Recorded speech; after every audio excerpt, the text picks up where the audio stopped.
Chapter 21. Dr. Wing's Puppet.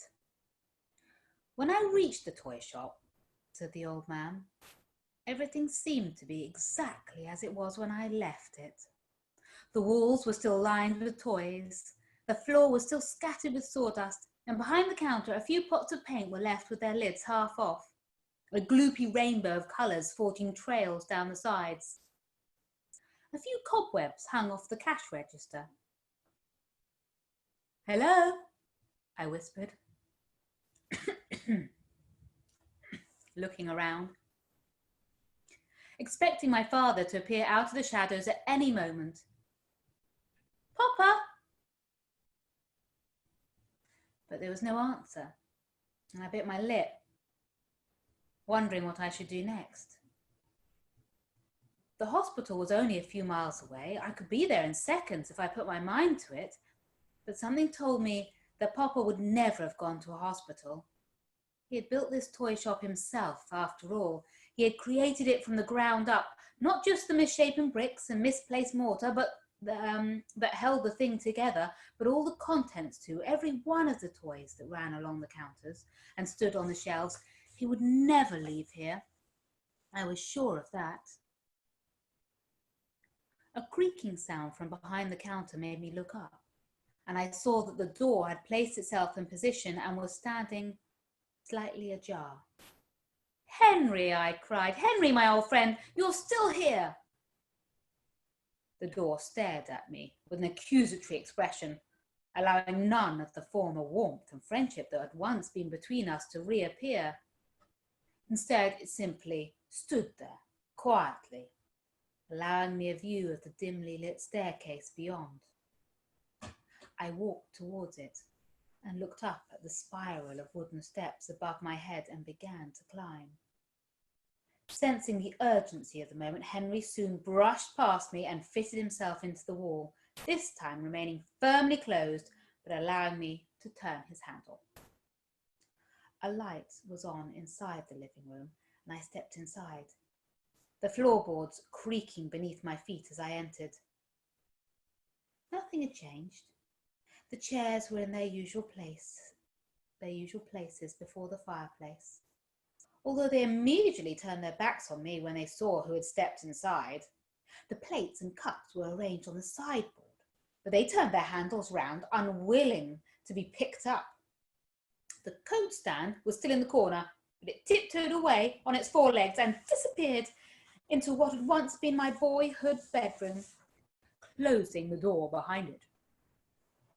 It made me terribly sad to see how disappointed all my father's things were in me. "Oh my!" said an elderly rabbit, appearing out of my father's bedroom and jumping in surprise at the sight of this most unexpected visitor, before relaxing and breaking into a smile. "You came. I can hardly believe it. I didn't recognize you for a moment. You're so much older." "Hello, Dr. Wings," I said, stepping forward and stroking the rabbit's ears. I had always been very fond of the doctor, who had attended many of my childhood illnesses. "I got your letter and came as soon as I could." "Ah, I see," said Dr. Wings, looking away for a moment and biting his lip. "I wasn't sure if it would even reach you. You've been gone for so long, after all." "Yes, I got sidetracked," I told him, unable to look the rabbit in the eye, so ashamed was I of my selfish actions. I had tried to be a good son, but the truth was, events kept getting in the way. "Sidetracked?" asked Dr. Wings, frowning. "For all these years? When your father was growing older and more infirm? How extraordinary!" "I am sorry about it," I replied, looking down at the floor. "But I'm here now. How is he anyway? Is he any better? I want to stay and take care of him now, really I do." I hesitated for a moment, the worst possible thought coming into my head. He hasn't."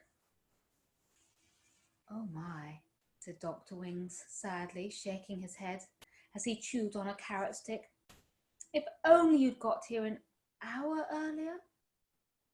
I tried to come home, I explained, an enormous weight of guilt beginning to spread throughout my body. How did he get so ill anyway? He was fine when I left. Getting older, of course, but he wasn't in poor health. Dr. Wings narrowed his eyes and looked at me thoughtfully. How long do you think you've been gone? He asked. A few months, I suppose, I said, my cheeks going red. I lose track of time so easily. When you're running all the time, you go through so many different time zones, you never quite know where you are or when you are. My boy, that's the most ridiculous thing I've ever heard, said the rabbit, staring at the green roots sprouting from the ends of the carrot, before popping it into his mouth and swallowing it in one go. The fact of the matter is, you've been gone for almost 10 years. No! I cried, looking at my watch as if that might confirm things one way or the other. I assure you, it's quite true. So I've missed 10 birthdays? I asked. You've missed 10 of your father's birthdays, pointed out the rabbit. And throughout all of that time, you were all he ever talked about. He followed your exploits in the newspapers every week. I certainly never meant to be away so long, I said. After all, I promised Papa I'd be back after the Olympic Games. But you never came home, repeated Dr. Wings. No, I admitted. No, I never did. How did he get ill? Dr. Wings smiled kindly at me and shook his head. My boy, he got old. That's all it is. Your father was a very elderly man. He'd worked hard all his life. Why, he was still working in the toy shop until a few weeks ago. Then he started to suffer some dizzy spells, and I came to see about them, but there was nothing I could do. A few days later, he had a fall, and after that he took to his bed. I'm afraid we've been losing him ever since. I shook my head. It's not something I thought would ever happen, I said. But we all grow old, said the rabbit. You're growing older yourself. That's what happens. Boys become men, men become old men. You knew that much, of course. I nodded. I knew one thing that never grew old. A puppet.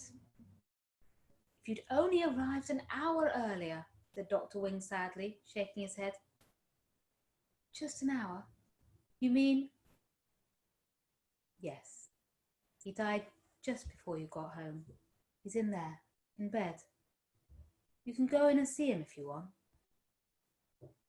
I exhaled and walked slowly towards the bedroom door, hesitating for only a moment as I looked inside, nervous of what I might see when my eyes adjusted to the gloom.